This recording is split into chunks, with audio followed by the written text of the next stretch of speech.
Nah, di sini kita menghitungnya dengan cara yang sama yang tadi saya contohkan pada perhitungan untuk memasukkan angka pada TS2 dengan menggunakan OBE untuk contoh B1 gitu. Jadi untuk mengisikan pada TS3 juga sama caranya. Jadi di sini kita menggunakan rumus OBE yang sudah kita tentukan, kita tinggal masukkan angkanya, kita ganti dengan angkanya, hasilnya kita masukkan ke TS3. Jadi kuncinya adalah kita lihat angka pada TS2 kolom berapa, kemudian nanti kita masukkan ke tabel hasil berkelanjutannya di kolom yang sama, di kolom yang berapa gitu. Oke, saya contohkan di sini, misalkan saya mau mengisi yang ini. Ini akan saya isi. Saya beri tanda 1, berarti dia ini kan ada di baris pertama kolom X1. Berarti saya pakai baris pertama, rumus baris pertama, saya lihatnya kolom X1 gitu. Jadi di sini bisa kita tuliskan dulu rumusnya. Untuk rumus yang pertama, di sini B1 sama dengan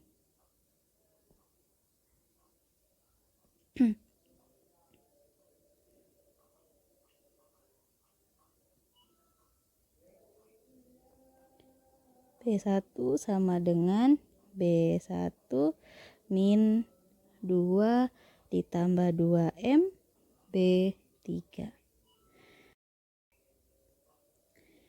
Nah, di sini B1-nya adalah min 1 kurangi 2 ditambah 2M, B3-nya yaitu min 1 kali min 1. Sekarang kita kalikan dulu seperti ini. Jadi min 1 dikurangi 2 dikali min 1 min 2, 2M dikali min 1 min 2M. Kemudian ini kita kalikan lagi seperti ini. Min 1 dikali min 2 plus 2 min 1 dikali min 2M plus 2M. Kemudian yang bisa kita operasikan adalah yang sejenis, berarti yang ini kita bisa operasikan min 1 ditambah 2, 1, kemudian kita tuliskan 2M. Jadi 1 plus 2M kita isikan di sini. Nah, untuk yang memuat B3-nya 0 itu angkanya kan tidak berubah. Jadi untuk angka yang lain, misalkan di sini pada S1, kolom S1 ini kan di sini dia bernilai 0 nih B3-nya. Maka nilainya tidak akan berubah. Jadi satu kolom S1 ini nilainya tidak berubah. Jadi kita tinggal salin kembali kolom S1 gitu. Jadi di sini yang tidak berubah itu berarti pada kolom Z, karena dia B3-nya yang sejajar dengan satu utama, yaitu baris ketiga ini bernilai 0, jadi dia tidak berubah. Satu kolom Z, kemudian kolom S1 juga tidak berubah, kolom S3 tidak berubah, kolom A1 juga tidak berubah. Jadi kita bisa isikan dulu yang tidak berubah, kemudian yang berubah atau yang harus kita hitung baru kita melakukan perhitungan. Jadi untuk menghemat waktu, yang kira-kira tidak berubah tidak usah kita hitung gitu. Nah, di sini saya contohkan lagi, misalkan saya mau mencontohkan yang A2, misalkan saya mau mengisi yang ini. Ini saya beri tanda 2. Nah, untuk mengisi yang kedua, di sini saya tuliskan di sini saja. Yang kedua, berarti dia kan ada di baris pertama, berarti masih menggunakan rumus B1 min 2 ditambah 2M B3. Kita lihat di sini pada kolom A2, di sini yang kita lihat pada kolom A2 yang ini, B1-nya 0 ditambah min 2 ditambah 2M B3-nya 1. Jadi ini 0 ditambah 2 ditambah 2M kan 2 ditambah 2M saja gitu kan. Kemudian kita kalikan dengan min 1 atau di depannya ini tandanya min kan. 2 ditambah 2M tanda negatif. Jadi ini 0 kita kalikan seperti ini. Min 2 min 2M. Gitu. Jadi hasilnya adalah min 2 ditambah min 2 min 2M. Jadi kita tuliskan di sini. Nah, untuk OBE yang lain pada baris kedua dan baris ketiga juga caranya sama seperti ini perhitungannya, berarti tinggal menggunakan rumus yang sesuai dengan barisnya gitu. Kalau mau menghitung di baris kedua ya berarti dengan menggunakan rumus OBE B2. Kalau menghitung pada baris keempat ya berarti menggunakan OBE pada B4 rumusnya gitu. Nah, setelah kita lakukan perhitungan, nah, ini adalah hasil yang sudah saya hitung, saya tuliskan pada tabel TS3. Ini adalah hasil perhitungan saya. Nah, pada pada TS3 di sini setelah kita selesai menghitung dan sudah kita masukkan perhitungan OBE pada TS3, di sini kita balik lagi ke langkah ketiga. Kita cek syaratnya sudah memenuhi fungsi minimum atau belum gitu. Jadi di sini kita cek lagi, kita lihat apakah sudah memenuhi syarat minimum kan. Di sini untuk syarat minimum kan. Untuk syarat minimum Z ini yaitu elemen baris Z ini nilainya kurang dari sama dengan 0. Nah, ini kita lihat di sini pada elemen baris Z pada fungsi tujuan yang ini apakah sudah memenuhi atau tidak gitu. Jadi di sini ternyata belum memenuhi karena masih ada yang bernilai lebih dari 0, yaitu pada kolom X1 dan pada kolom S2 gitu. Jadi di sini ini belum memenuhi syarat.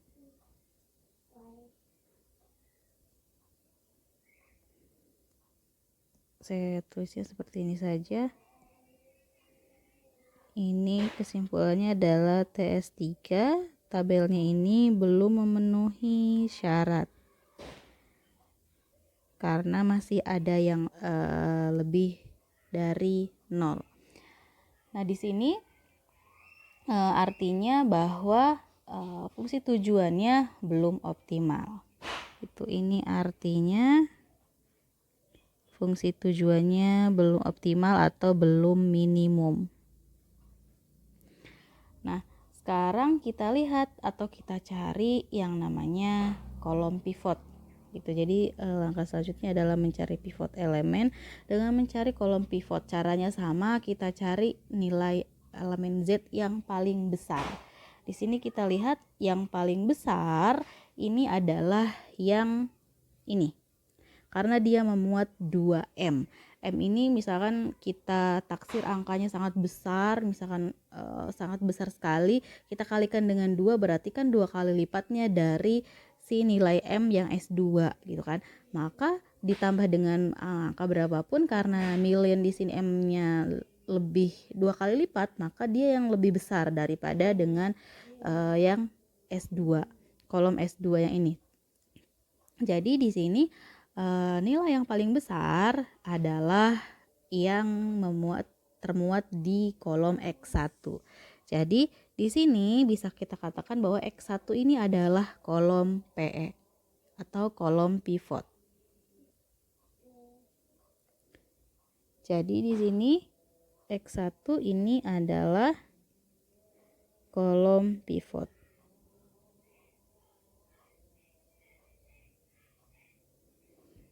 Nah, di sini kita tuliskan X1 ini adalah kolom pivot dengan nilai terbesar, yaitu 1 plus 2M. Nilainya adalah 1 plus 2M. Nah, selanjutnya berarti kita mencari rasionya atau mencari PE gitu. Jadi sini kita cari atau kita hitung rasionya. Nah, untuk rasio berarti RHS dibagi X1, berarti kolom X1 berarti di sini 1 kita bagi dengan 2. 1/2 ini nilainya 0,5. Yang ketiga ini tidak usah kita hitung karena dia nilainya kalau kita hitung 1 dibagi min 1 ini hasilnya min 1. Ini kan tidak masuk ke syarat PE karena syarat PE ini lebih dari 0. Jadi min 1 ini walau tidak kita hitung tidak apa-apa. Kemudian yang terakhir adalah 2/1 yaitu 2. Di sini kita lihat nilai yang paling kecil adalah yang 0,5. Jadi di sini 2 ini akan kita ubah menjadi 1 utama gitu. Jadi di sini artinya X1 ini nanti akan masuk basis menggantikan A1 gitu. Jadi di sini kita tuliskan dulu. Di sini nilainya untuk nilai PE ini dengan nilai PE ini adalah rasio terkecil. Ini yaitu 2. Rasio terkecilnya 0,5 maksud saya, tapi PE-nya adalah 2 gitu. Jadi tulisnya seperti ini saja. PE ini 2 dengan penentuan rasio terkecil.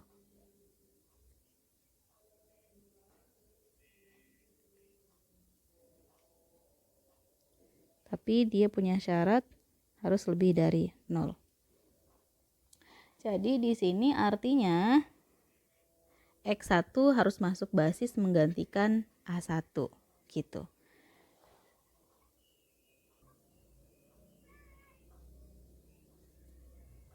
Kita tulis dulu X1 masuk basis mengganti A1. Nah, sekarang kita akan melakukan OBE. Kita akan mengubah 2 ini menjadi 1 utama. Jadi kita akan mengubah 2 ini menjadi 1 dengan cara B2 sama dengan kita gunakan inverse-nya berarti setengah B2. Kita kalikan dengan 1/2. Jadi 2 kali 1/2 ini hasilnya 1. Nah, sekarang kita kerjakan atau kita hitung untuk baris kedua, selain B2, selain baris kedua atau baris ke-1, baris ketiga dan baris keempat ini nih nilainya tidak berubah, jadi kita bisa salin pada TS4 pada tabel selanjutnya, di mana kita tinggal menghitung saja pada baris kedua. Nah, setelah dilakukan perhitungan, ini adalah hasilnya untuk ke baris kedua. Di sini untuk A1 atau pada baris A1 di sini baris kedua, di sini semua baris kedua ini kita tinggal kalikan dengan setengah. Jadi ini adalah hasil kalinya atau hasil OBE-nya. Nah, langkah selanjutnya setelah kita meng-OBE-kan baris kedua dengan membuat menjadi 1 utama, selanjutnya kita tinggal mengenolkan yang lainnya gitu. Pada kolom X1. Berarti di sini kita akan mengenolkan yang ini, dan yang ini. Nah, mengenolkannya dengan OBE. Di sini berarti kita gunakan inverse-nya, maka di sini B1 sama dengan B1 kita kurangkan dengan 1 ditambah 2M. Kemudian untuk 1 utamanya itu ada pada B2, kita kalikan dengan B2. Kemudian untuk baris ketiga juga sama, kita gunakan inverse-nya. Maka di sini B3 kita tambahkan dengan B2. Karena dia kan min 1, kita ubah menjadi 0, maka kita gunakan inverse-nya, kita jumlahkan dengan 1. Kemudian untuk B4, ini berarti B4 dikurangi B2. kita gunakan inverse-nya, yaitu kita kurangkan dengan 1. Nah, di sini kita juga melakukan perhitungan seperti yang saya contohkan pada perhitungan mengisi TS3, tabel simplex yang ketiga. Nah, ini caranya juga sama, berarti perhitungannya bisa kalian lakukan perhitungan seperti yang tadi saya contohkan. Kemudian hasilnya kalian isikan pada TS5 gitu. Nah, setelah kalian isikan, nanti coba untuk dikerjakan atau coba untuk dihitung oleh teman-teman mahasiswa sendiri, kemudian nanti cocokkan hasilnya dengan perhitungan saya. Nah, di sini untuk TS5 setelah kita lakukan OBE, kita lakukan perhitungan, kemudian kita isikan pada TS5 atau tabel simplex lanjutan yang kelima. Selanjutnya, langkah selanjutnya adalah kita cek kembali apakah fungsi tujuannya ini sudah memenuhi syarat minimasi atau meminimumkan nilai Z-nya. Nah, di sini kita cek untuk TS kelima. Di sini apakah nilainya sudah atau elemen pada baris pertama ini sudah kurang dari sama dengan 0. Nah, kalau kita lihat di sini masih ada yang bernilai lebih dari 0, yaitu pada kolom S1, kemudian juga pada kolom S2 gitu. Untuk A1 dan A2 kan di sini karena dia min M, berarti kan dia sudah negatif gitu. Nah, di sini karena masih ada yang bernilai lebih dari 0 atau belum memenuhi syarat untuk minimasi, yaitu kurang dari sama dengan 0, maka di sini bisa dikatakan bahwa fungsi tujuan pada TS5 ini belum optimum, yaitu belum minimum. Jadi langkah selanjutnya adalah kita kembali lagi akan mencari kolom pivotnya untuk menentukan PE-nya yang mana. Gitu. Jadi di sini kita tuliskan ini belum memenuhi syarat.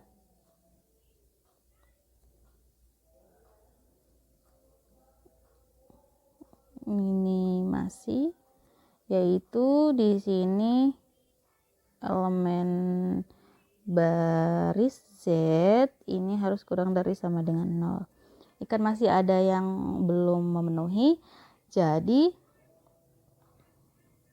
fungsi tujuannya belum optimal atau belum minimum.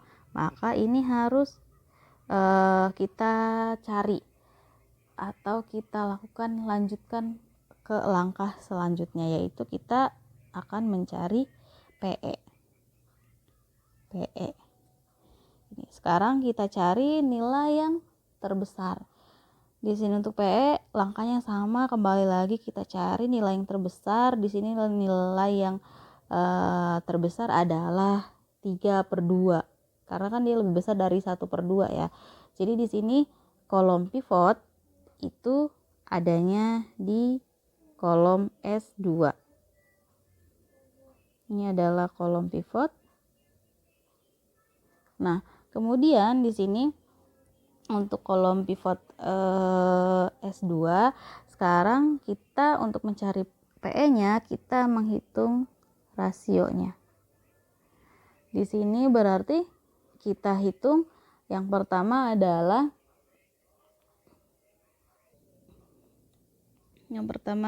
setengah dibagi setengah, ini hasilnya 1.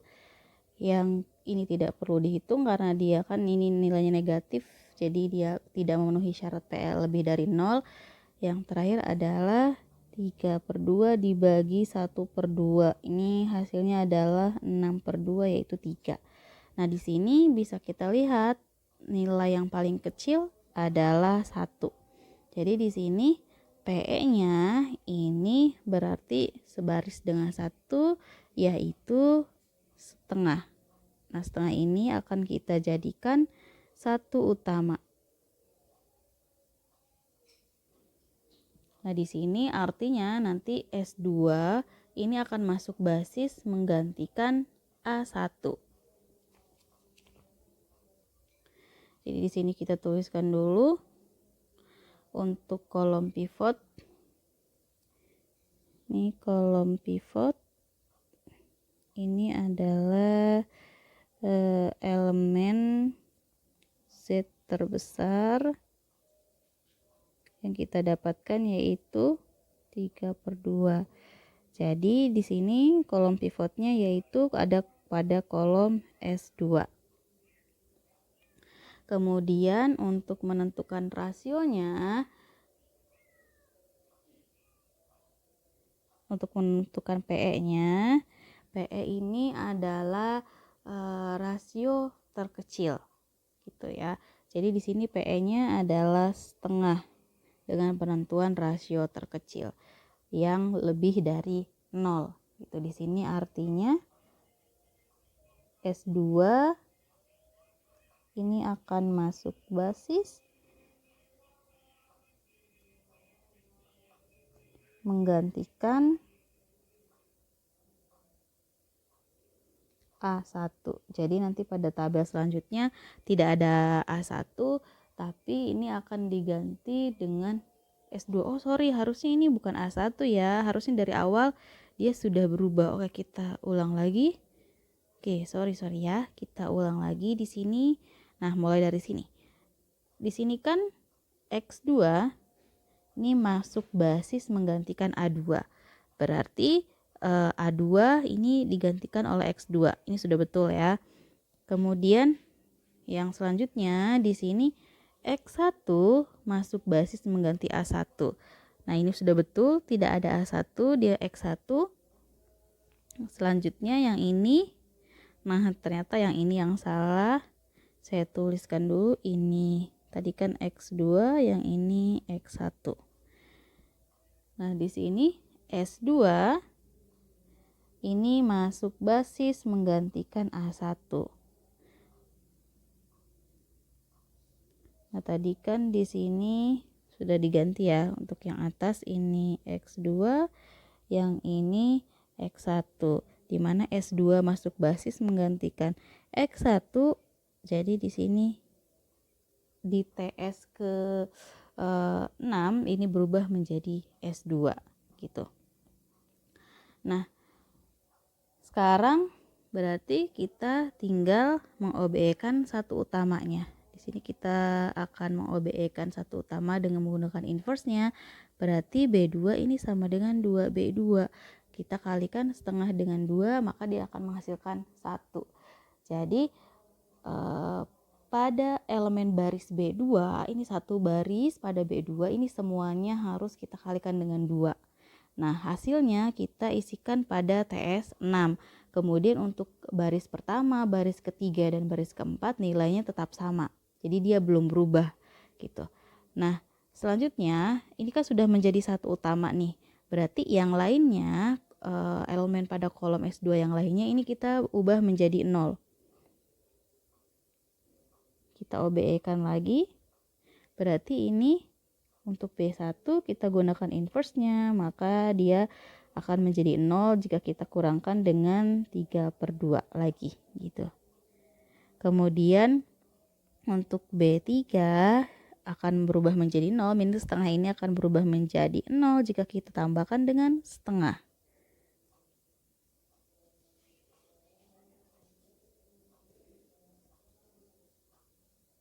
Kemudian yang B4 juga setengah ini akan menjadi 0 jika kita kurangkan dengan setengah. Kita kalikan dengan satu utamanya ada pada B2 gitu. Jadi dengan menggunakan rumus OBE yang ini, kita nanti isikan hasilnya pada TS7 atau tabel simpak selanjutnya. Yang tidak berubah ini adalah pada baris 2, jadi pada baris 2 bisa teman-teman langsung isikan terlebih dahulu. Kemudian kalian cek yang baris 2-nya memuat 0, artinya kolom tersebut tidak berubah. Jadi di sini kolom Z kita isikan sama nilainya. Satu kolom Z ini tidak berubah nilainya. Kemudian S3 juga dia tidak berubah. X2 juga tidak berubah gitu. Jadi untuk yang lainnya baru teman-teman bisa hitung menggunakan rumus OBE. Jadi setelah nanti teman-teman hitung, teman-teman isikan hasilnya pada TS7 gitu. Pada TS7 ini setelah sudah teman-teman hitung semua, sudah di OB kan semuanya, teman-teman masukkan hasilnya pada TS7. Selanjutnya cek lagi sudah memenuhi syarat minimum atau belum. Nah, kita cek pada TS7 apakah sudah memenuhi syarat minimum, yaitu nilainya kurang dari sama dengan 0. Nah, kita lihat di sini ternyata masih ada yang nilainya lebih dari 0, yaitu pada kolom S1. Ini pada kolom S1 yaitu 2. Jadi kan lebih dari 0, artinya dia tidak kurang dari sama dengan 0, artinya belum 0 dan negatif gitu ya. Berarti dia belum memenuhi syarat minimasi atau meminimumkan untuk fungsi tujuan pada TS7 ini gitu. Jadi sekarang karena dia belum memenuhi, berarti sekarang tinggal mencari pivot elemennya gitu. Jadi kita balik lagi ke langkah sebelumnya. Ini belum memenuhi syarat minimumkan atau minimasi. Itu karena belum memenuhi, jadi kita cari PE-nya. PE-nya ini kita cari nilai yang paling besar. Di sini nilai yang paling besar adalah 2. Nah, 2 ini kan nilainya paling besar. Jadi S1 ini adalah kolom pivot. Kemudian kita cari rasionya untuk menentukan PE-nya. Di sini kita lihat yang ini tidak usah dihitung karena kalau kita bagi hasilnya negatif, ini juga hasilnya negatif, berarti tersisa yang paling terakhir yaitu nilainya 1. Jadi PE-nya adalah 1 yang ini. Gitu. Jadi PE-nya di sini bisa kita tentukan 1. Gitu. Jadi untuk keterangannya teman-teman bisa ikuti yang sudah saya contohkan pada langkah-langkah sebelumnya. Nah, berarti di sini S1 ini akan masuk basis menggantikan S3. Gitu. Jadi dia akan masuk basis untuk menggantikan S3.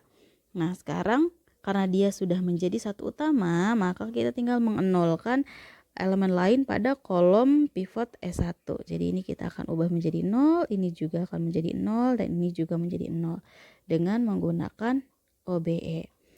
OBE-nya yang baris pertama, 2 ini harus berubah menjadi 0, maka dia harus dikurangkan dengan 2 atau kita bisa menggunakan inverse-nya. Jadi ini B1 min 2 B4 karena satu utamanya ada di B4. Kemudian B2 juga sama, gunakan inverse-nya. Ini B2 ditambah B4. Untuk B3 ini berarti B3 tambah B4.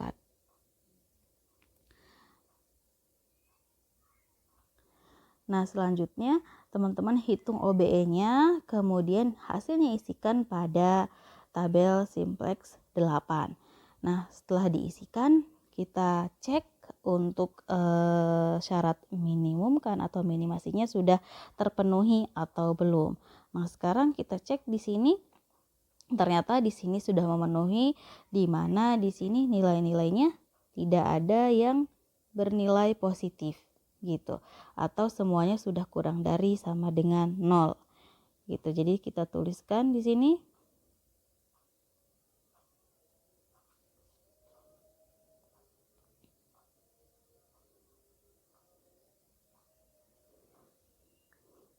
kita tuliskan TS8 ini sudah memenuhi syarat minimasi, yaitu di sini elemen baris Z ini sudah kurang dari sama dengan 0, semuanya sudah kan gitu. Jadi artinya ini fungsi tujuannya sudah minimum atau dikatakan dia sudah optimum. Nah, sekarang kita lihat di sini nilai Z-nya yaitu min 6. Jadi di sini kita tuliskan dengan nilai Z minimum atau minimasinya yaitu min 6 untuk nilai X. Maaf, ini belum Ibu ubah ya. Harusnya kan ini berubah menjadi S2, yang ini X2, kemudian yang ini adalah S1. Jadi pada tabel yang untuk nilai X1-nya di sini karena tidak ada,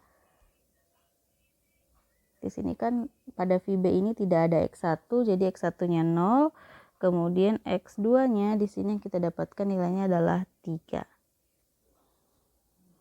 Nah, di sini karena tadi untuk rumusnya itu kan kita perhitungannya menggunakan minimasi, tetapi kan yang diinginkan sebetulnya adalah maksimasi. Jadi kita akan balikan kembali ke bentuk maksimum Z. Jadi untuk pengubah minimasi ini hanya perhitungannya saja.